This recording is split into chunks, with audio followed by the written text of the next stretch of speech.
Waalaikumsalam warahmatullahi wabarakatuh. Sebelum kita memulai pelajaran pada hari ini, mari kita berdoa. Ala dunia wala quwwata syarika. Fatihah.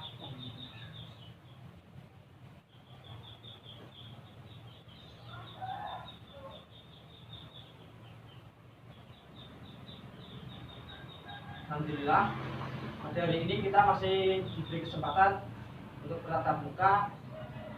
Untuk hari ini materi kita adalah sholat, yang mana sholat di sini sangat istimewa karena hanya boleh dilakukan pada saat yang tertentu. Hari ini kita membahas yaitu sholat jamak qashar.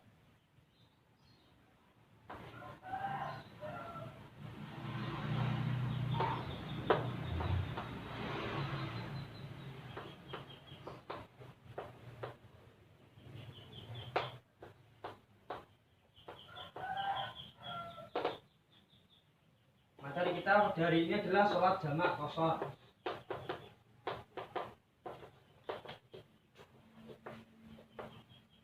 Jamak dan qashar.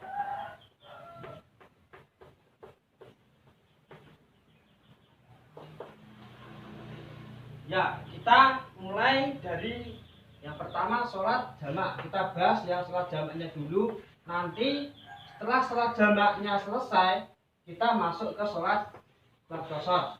Di sini sholat jamak itu banyak ketentuan-ketentuan dan juga ada macam-macamnya. Untuk yang pertama, pengertian sholat jamak mungkin bisa dibaca terlebih dahulu di bukunya.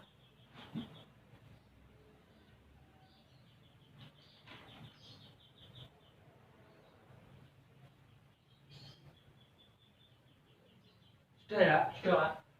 Oke. Jamak di sini artinya adalah bersatu. Jadi yang namanya jamak ini bukan maksudnya banyak ya. Ya juga bisa diartikan banyak, tapi dalam konteks sholat di sini jamak ini diartikan bersatu atau berkumpul, mengumpulkan. Apa yang dikumpulkan? Sholat. Sholat apa itu? Sholat wajib, sholat fardu, dua sholat fardu yang digabungkan dalam satu waktu. Paham maksudnya? Belum, Pak. Gini. Contohnya Pak? Contohnya ya. Contohnya ki langsung ke contohnya saja biar lebih paham. Contohnya yaitu yang pertama sholat fardu duhur. Pas fardu duhur itu kan digabung dengan sholat fardu asar dalam satu waktu. Itu namanya sholat jamak. Dan juga ya ada sholat maghrib. Sholat maghrib itu bisa digabungkan dengan sholat isya. Jadi yang bisa dijamak itu adalah sholat zuhur dengan asar, maghrib dengan isya. Sedangkan subuh itu tidak bisa dijamak. Paham? Paham, Pak. Oke. Selanjutnya yaitu macam dan tata cara sholat jamak. Ini terkait pengertian sudah paham ya? Paham. Oke, saya hapus. Selanjutnya macam-macam. Macam-macam sholat jamak itu ada dua. Yang pertama jamak takdim. Yang pertama jamak takdim, yang kedua jamak takhir.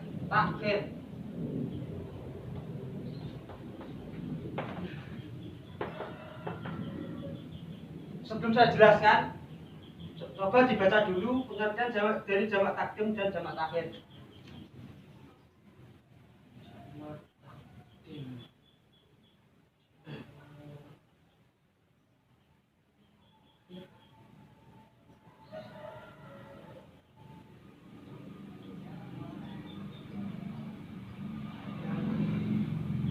Sudah Pak.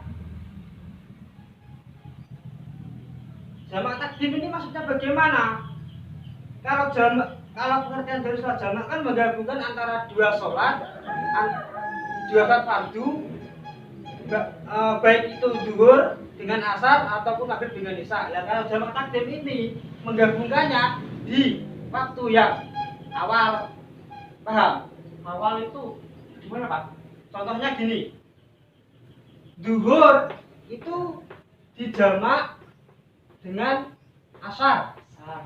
Nah, jadi pelaksanaannya jamak takdim ini di waktu zuhur. Ya Pak. Ya, sedangkan maghrib dan isya itu juga dilakukan di waktu maghrib. Jadi intinya kalau jamak takdim ini intinya waktunya awal. Dilakukan pada waktu salat fardu yang awal. Coba. Terus sebelum kita masuk ke jamak takhir, kita selesaikan dulu jamak takdimnya. Cara melaksanakan sholat jamak takdim. Kita ambil contoh zuhur dengan asar saja ya. Coba. Yang pertama itu mendahulukan sholat yang mempunyai waktu. Jadi kalau yang punya waktu zuhur yang harus dilaksanakan pertama kalinya adalah sholat zuhur. Paham? Paham. Untuk niatnya seperti ini. Usoli fardhu dhuhri jam'at takdimin ma'al asri lillahi ta'ala. Ma'al asri beserta asar.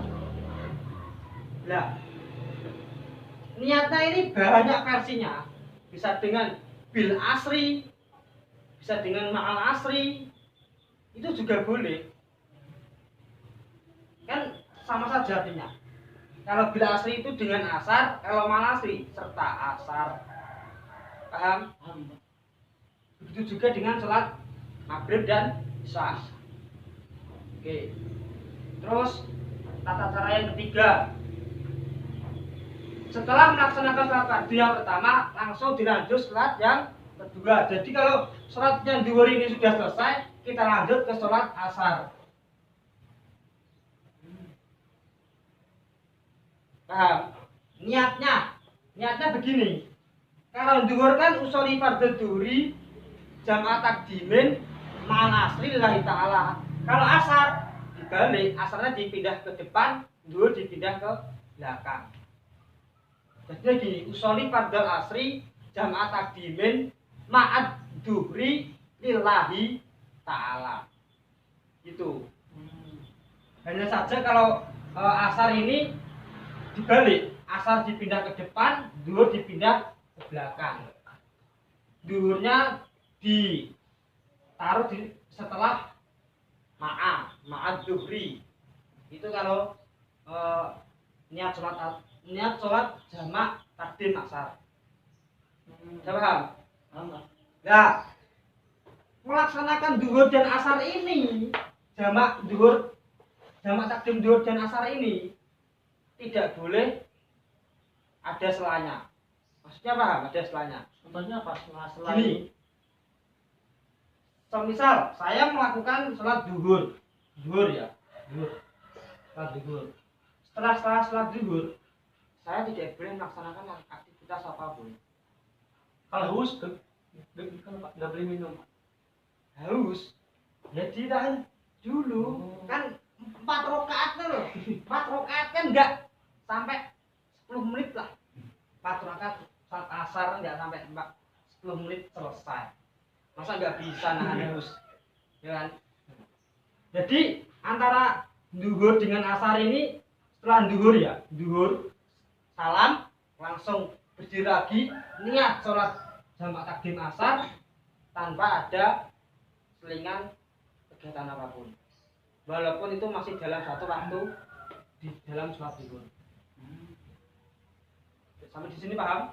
Paham Pak? Oke, kita lanjut ke jamak takhir. Jamak takhir adalah sholat yang dilakukan di akhir waktu. Kalau jamak takdim kan di awal waktu. Di awal waktunya sholat fardu yang pertama. Di awal waktu maksudnya. Ya, kalau jamak takhir ini di akhir. Semisal ya, kita kali ini kan sudah zuhur sama asar, kita kita beda lagi. Kita ambil yang contoh lain. Maghrib dengan isya.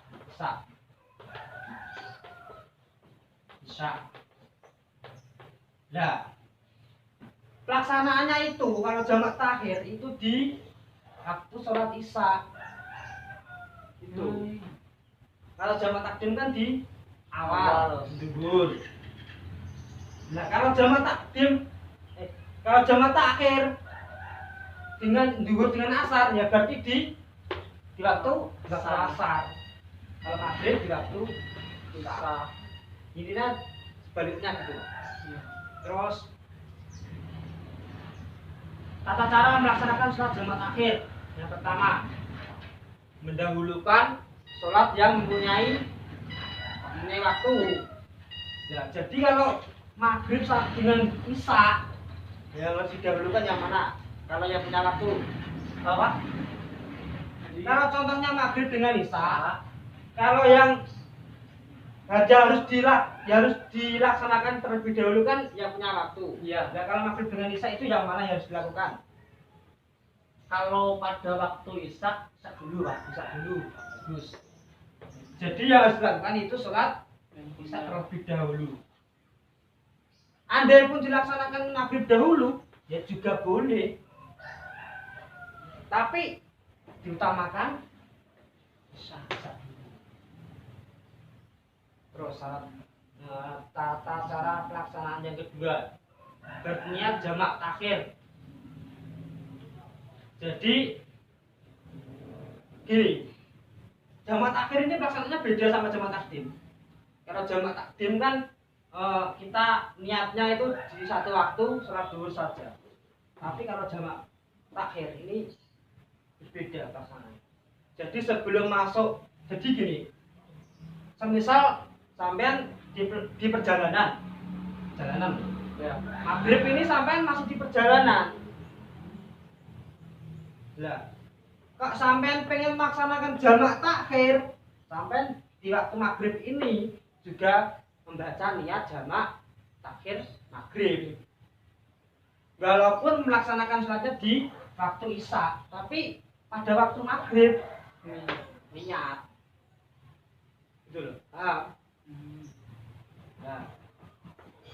gini niatnya kalau jamak takhir.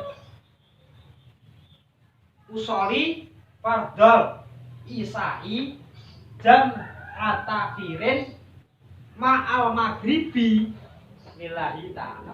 Bedanya cuma diganti jamak takdim sama jamak takhir. Tuh. Selanjutnya, nah setelah isya sudah dilaksanakan ya, itu sama dengan pelaksanaan sholat jamak takdim. Langsung berdiri lagi melaksanakan sholat maghrib dengan niat usoli fardhol maghribi jam'a takhirin ma'al isai lillahi ta'ala. Cuma bedanya yaitu pada saat masuk waktu maghrib ya harus niat dulu, niat sholat jamak takhir maghrib. Bedanya takhir sama takdim ya itu. Takdim bukan takdim. Kalau takdim itu hormat. Itu bedanya. Udah paham ya? Oke, terus yang selanjutnya ini sudah paham belum? Paham Pak? Paham ya? Kalau paham, saya hapus dulu. Kita masuk ke sholat qashar. Ini lebih istimewa aku masuk sholat qashar ya. Sholat qashar.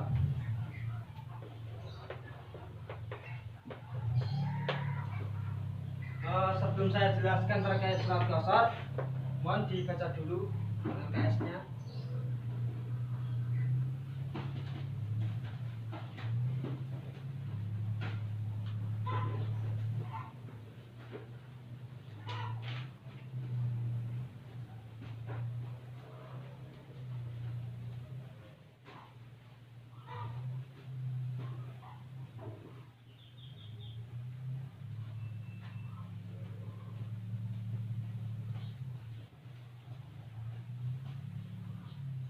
Sudah Sholat.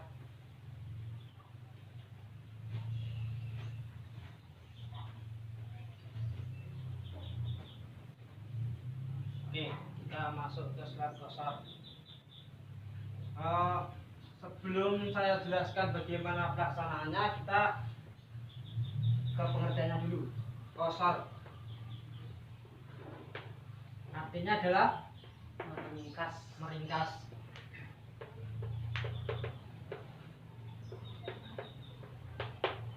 Ya, diringkas apanya? Betul, Pak. Yang diringkas itu adalah bilangan rakaat. Diringkas itu bilangan rakaatnya. Paham maksudnya? Maksudnya paham? Jadi gini, yang boleh bilangan rakaat sholat yang boleh diringkas itu yang hanya yang memiliki bilangan 4 rakaat. Jadi kalau di bawah 4 seperti halnya maghrib dan subuh itu tidak bisa dikosor. Nah, yang mempunyai bilangan 4 rakaat ini apa saja? Zuhur, asar, isya. Zuhur, asar, isya. diringkas jadi berapa? Jadi 2. Yang awalnya 4 ini diringkas menjadi 2. Jadi kalau melaksanakan sholat zuhur kok dikosor, bilangan rakaatnya diganti 2. Untuk niatnya begini. Niatnya usolli fardhu dhuhri rakaataini qasron lillahi ta'ala. Awalnya kan zuhur arba'ah rakaataini. Iya. Kalau masuk ke qasar rakaataini. Nah, karena ini 2 rakaat dan diberi embel-embel qasron. Ini sebagai tanda bahwasanya kita melaksanakan sholat qasar. Coba pada sholat qasar. Kita lanjut ke sholat. Kita lanjut penggabungan antara jamak dan qasar.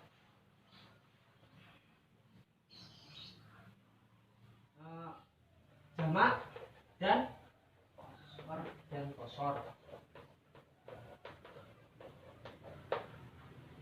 Apakah sudah ada gambaran terkait penggabungan jamak dan qasar ini?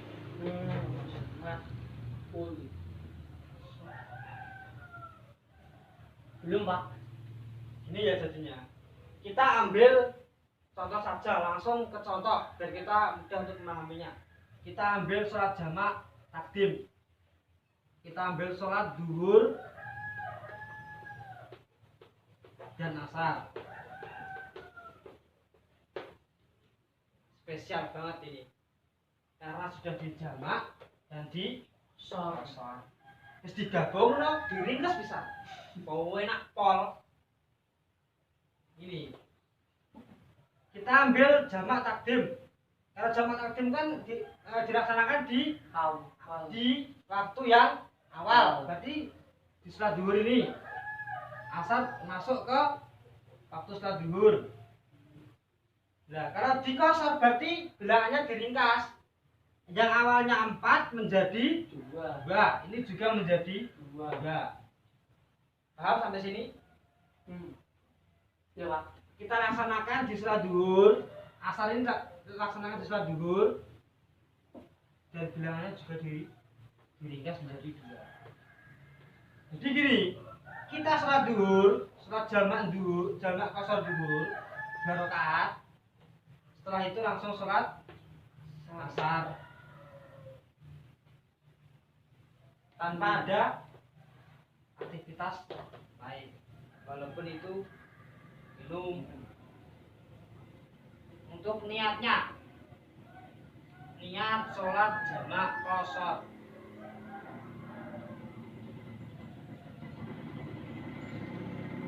Niatnya begini, usolli fardhu dhuhri rakaataini. rakaataini jam'a taqdimin ma'al asri qasran. Kalau jamak takdim kan cuma usuli fardhu dhuhri jam'a taqdimin ma'al asri lillahi ta'ala. Kalau qasar jam'a usuli fardhu dhuhri rakaataini karena bilangannya kita ringkas jadi 2, jadi rakaataini jam'a taqdimin ma'al asri bersama asar qasron lillahi ta'ala. Kita kasihkan embel-embel qasron karena ini sebagai tanda bahwa kita melaksanakan sholat jamak takdim qasar. Itu paham ya? Kalau contoh di jamak takhir itu seperti ya sama saja, yang membedakan itu niatnya tadi. Kita niat di awal di waktu zuhur, walaupun pelaksananya kita di asar. Jadi sebelum kita melaksanakan di waktu asar, pada saat kita perjalanan di waktu zuhur itu kita sudah niat terlebih dahulu. Paham ya? Nah, selanjutnya syarat sholat jamak dan qasar. Melaksanakan sholat jamak dan qasar ini tidak sembarangan. Ini juga ada syaratnya. Syarat yang pertama apa? Musafir. Seseorang itu dalam keadaan musafir atau bepergian. Ini syarat ya, syarat dari kedua sholat jamak dan sholat qasar.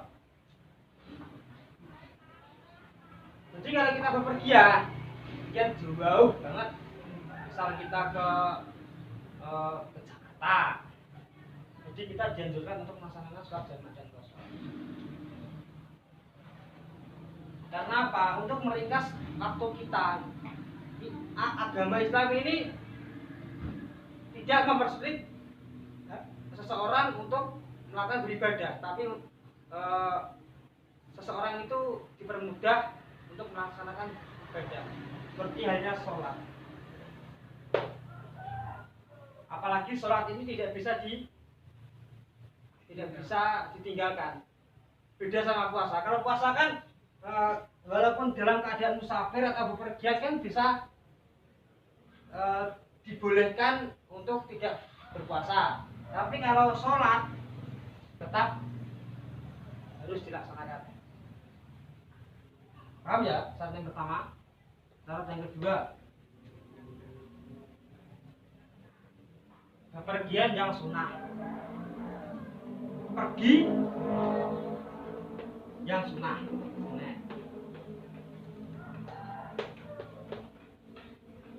Contohnya seperti apa?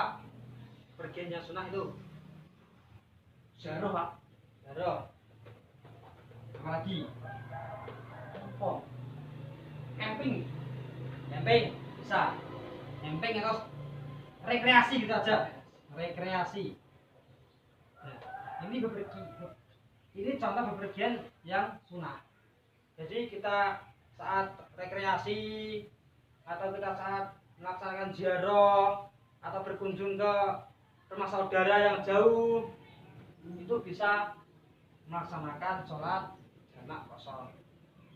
Terus yang ketiga adalah maaf. Untuk yang pergi sunnah itu seperti halnya ziarah dan juga haji. Karena ini ranahnya sunnah. Kalau rekreasi itu masuk syarat yang ketiga, bepergian yang mubah. Bepergian yang mubah. Yang mubah boleh seperti halnya rekreasi. Pacaran, Pak?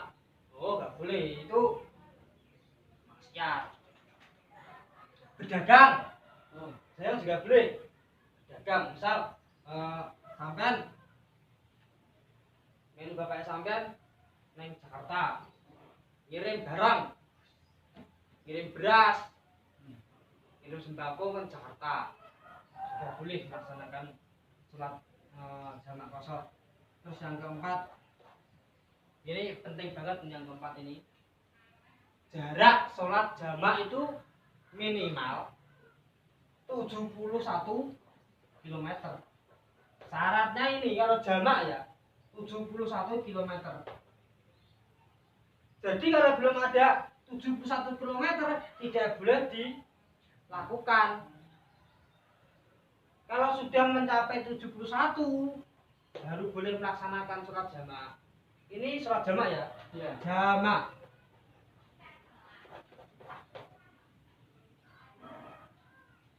Nah, yang qashar bagaimana? Kalau yang qashar itu 80 km minimal ini. Kalau yang qashar. Jadi kalau belum ada 80 km kita tidak boleh melaksanakan sholat qashar. Bolehnya melaksanakan sholat jamak. Itu kalau sholat jamak qashar bagaimana? Kita mengikuti jamak yang ini. Oh, 80.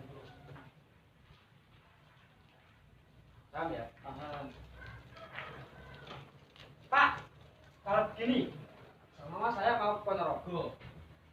Kan nggak ada 71 km, apalagi 80 km, Pak. Kan dekat. Dari Ngawi ke Ponorogo kan dekat. Tapi saya itu sengaja ingin melaksanakan sholat jamak qashar. Saya itu lewatnya itu Saradan, Nganjuk, Kediri, Tulungagung, Trenggalek, baru Ponorogo. Ini ya biar saya saja, yaitu biar melaksanakan sholat jamak dan qashar itu boleh apa tidak? Itu boleh. Bahwasanya kalau kita melaksanakan bepergian ya, walaupun sudah dipandang mata dekat tapi kita sengaja mau benadah itu boleh saja, asalkan tidak bermaksiat intinya. Lah teko Nganjuk mampir nang Budangan ya, nah karaokean sik maksiat sik oleh, tidak diperbolehkan. Terus sampai Kediri begal merampok itu tidak boleh. Oleh teko Trenggalek begal meh.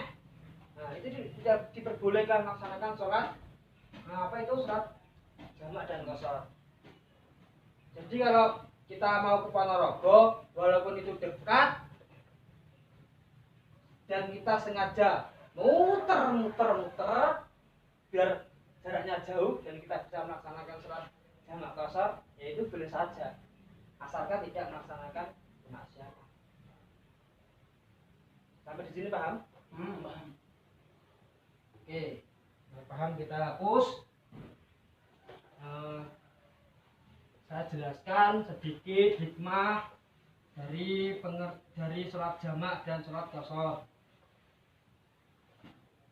Saya bacakan dulu terkait sholat hikmah dari sholat jamak dan sholat qashar. Yang pertama itu dengan adanya sholat jamak dan qashar itu, Allah itu memudahkan umat Islam untuk tetap mengerjakan sholat. Jadi agama Islam itu tidak mempersulit seseorang untuk melaksanakan ibadah, tapi mempermudah umat Islam itu untuk melaksanakan ibadah. Terus yang kedua, sholat jamak qashar ini menggambarkan suatu kebijaksanaan dan kemurahan Allah SWT pada hambanya. Jadi menunjukkan bahwa Allah itu maha pemurah bagi hambanya untuk melaksanakan ibadah. Terus yang ketiga, menggambarkan pentingnya sholat sebagai tiang agama, walaupun dalam kondisi bagaimanapun dan keadaan seperti apapun kita harus melaksanakan sholat. Mungkin itu saja yang dapat kami sampaikan. Sebelumnya ada yang ingin ditanyakan sebelum saya akhiri?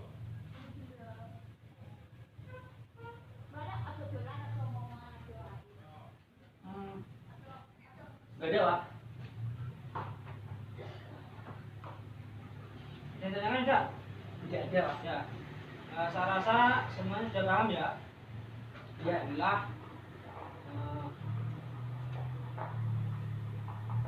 Pembelajaran pada hari ini sudah sampai di penghujung. Oh ya, untuk hari ini ada yang tidak masuk. Ada Pak. Randy Pak. Randy. Anaknya kemana ini? Sakit atau apa bepergian? Oh, mana neneknya Pak? Neneknya kemarin meninggal. Oh. Semoga neneknya husnul khotimah dan keluarga yang ditinggalkannya mendapat kesabaran ketabahan dari Allah Subhanahu wa taala. Amin. Sebelum kita akhiri, kita kirim doa Fatihah untuk neneknya Randy. Fatihah.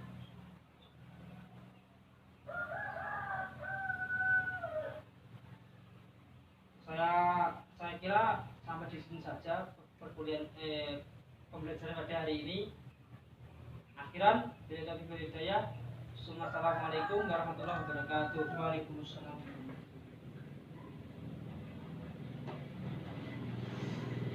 Silakan istirahat. Iya Pak. Istirahat.